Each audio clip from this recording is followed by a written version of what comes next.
अब जो 11th वाले बच्चे उनके लिए भी तो ये पॉडकास्ट इंपॉर्टेंट है।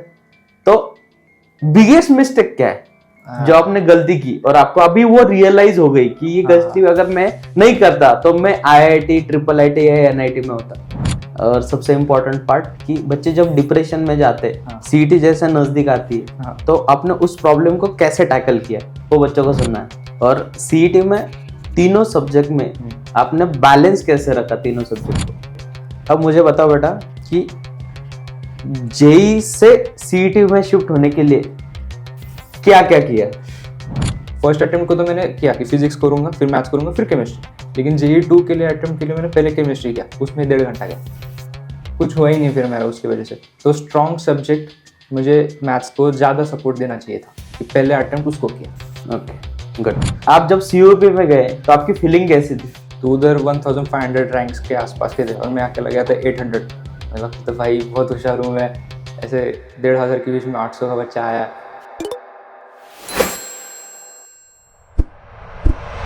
हेलो बच्चों, मैं हूँ Sandeep Sonone, director and mentor of S2 maths academy.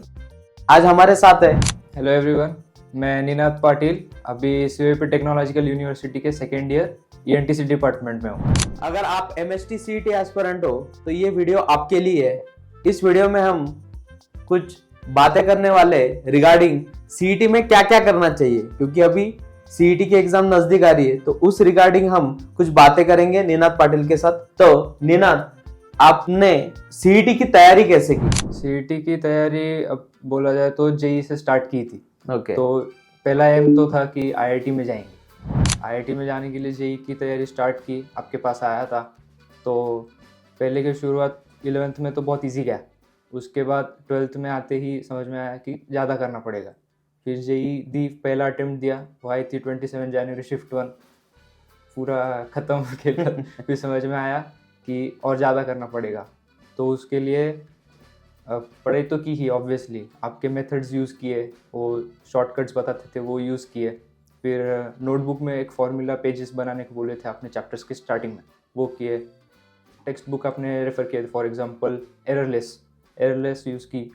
और फिर JEE 2 भी दे दी। JEE 2 बहुत ख़राब गई मेरी, तो finally I shifted to CET। Okay. तो CET के लिए पूरा डेडिकेटेड, मतलब हिला ही नहीं रूम में से मैं। पूरा दिन जो क्लास का शेड्यूल रहता था वो कंप्लीट किया, उसके बाद का जो टाइम है उसमें क्या करूँगा।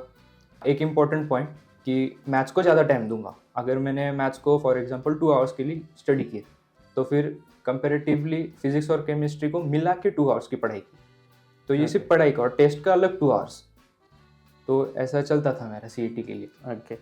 अब मुझे बताओ बेटा कि JEE से CET में शिफ्ट होने के लिए क्या क्या किया। JEE का तो पढ़ाई अच्छी सी की थी मैंने, मुझे उतना खुद पे था कंट्रोल। तो CET के लिए शिफ्ट होने के लिए स्टेट बोर्ड की तरफ थोड़ा सा शिफ्ट करना पड़ा, और बोर्ड्स भी थे बीच में, तो बोर्ड्स की पढ़ाई में वो थोड़ा थोड़ा कवर होने लग गया। ओके। और फिर ट्रायम्फ पब्लिकेशन की आपने बुक रेफर की थी, वो पूरी बुक्स कंप्लीट की मैंने, एक भी क्वेश्चन नहीं छोड़ा उसमें से। जो नहीं आया आपके पास आया था क्वेश्चन सॉल्व किया। फिर आपने टेस्ट भी ली थी मेरी, वो टेस्ट बहुत, मतलब तब मार्क्स नहीं आते थे, 120 200 में से आते थे। लेकिन फिर घर पे जाके जो दूसरी टेस्ट देता था उसमें 150 आते थे। तो एक हाई लेवल की टेस्ट थी आपकी, तो मेरा उतना प्रिपरेशंस हो गया कि मैं बाद में CET में अच्छा दे पाऊँ। Okay good. तो सबका सवाल होता है कि CET में इम्पोर्टेंट क्या क्या है, जैसे स्पीड। हाँ, स्पीड बहुत इंपॉर्टेंट है। अभी मैंने पहले भी बताया कि 2 आवर्स में से 1 आवर सिर्फ मैथ्स का रहता है।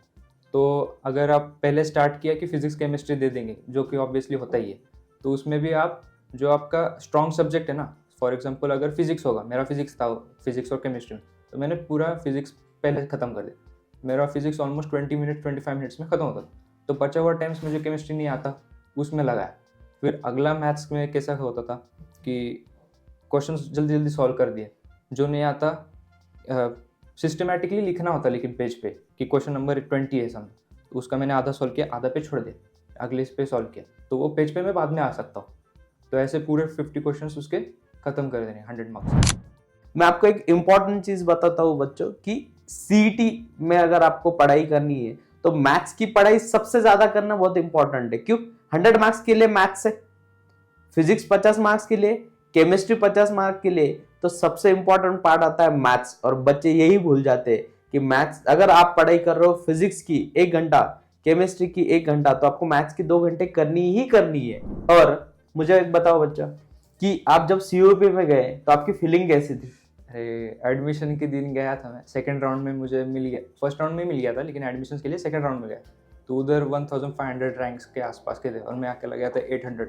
मुझे लगता था भाई बहुत होशियार हूँ मैं, ऐसे 1500 के बीच में 800 का बच्चा आया।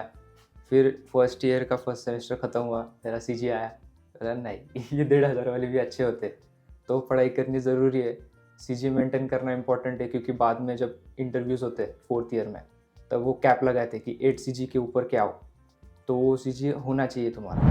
और सबसे इम्पोर्टेंट पार्ट कि बच्चे जब डिप्रेशन में जाते हैं, हाँ। सीईटी जैसे नज़दीक आती है, हाँ। तो आपने उस प्रॉब्लम को कैसे टैकल किया, वो बच्चों को सुनना है।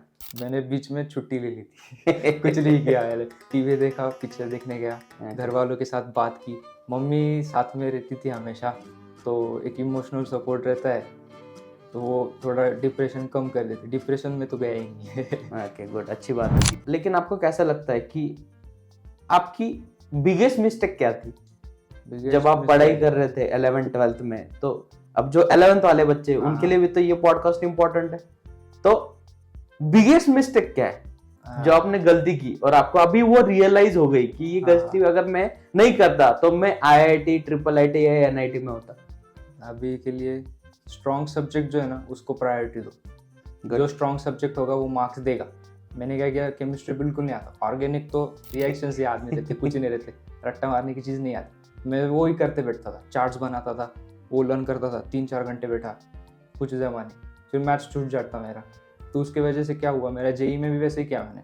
फर्स्ट अटेम्प्ट को तो मैंने किया कि फिजिक्स करूंगा, फिर मैथ्स करूंगा, फिर केमिस्ट्री, लेकिन जेई 2 के लिए अटेम्प्ट के लिए मैंने पहले केमिस्ट्री किया, उसमें 1.5 घंटा गया, कुछ हुआ ही नहीं फिर मेरा उसकी वजह से। तो स्ट्रॉन्ग सब्जेक्ट मुझे मैथ्स को ज़्यादा सपोर्ट देना चाहिए था कि पहले अटेम्प्ट उसको किया। Okay good.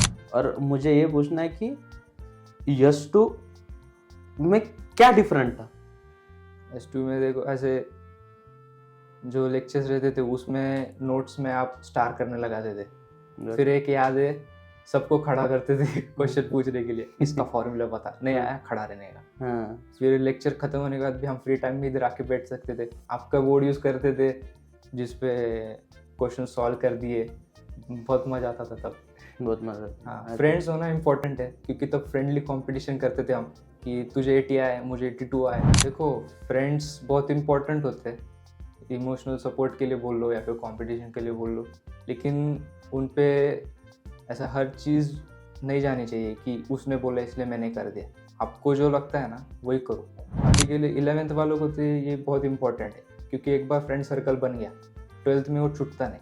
अगर गलत फ्रेंड सर्कल बन गया तो गए, डूब गए। तो फ्रेंड सर्कल भी बहुत इंपॉर्टेंट है।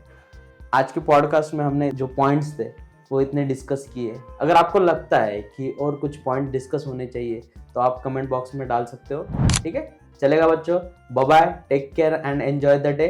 और कमेंट बॉक्स में आप कमेंट करो कि आपको क्या क्या चाहिए क्या क्या नहीं। और जो सीट एस्पिरेंट है उनके लिए बेस्ट ऑफ लक, पढ़ाई अच्छे से करो। Best of luck everyone. चलो बढ़िया।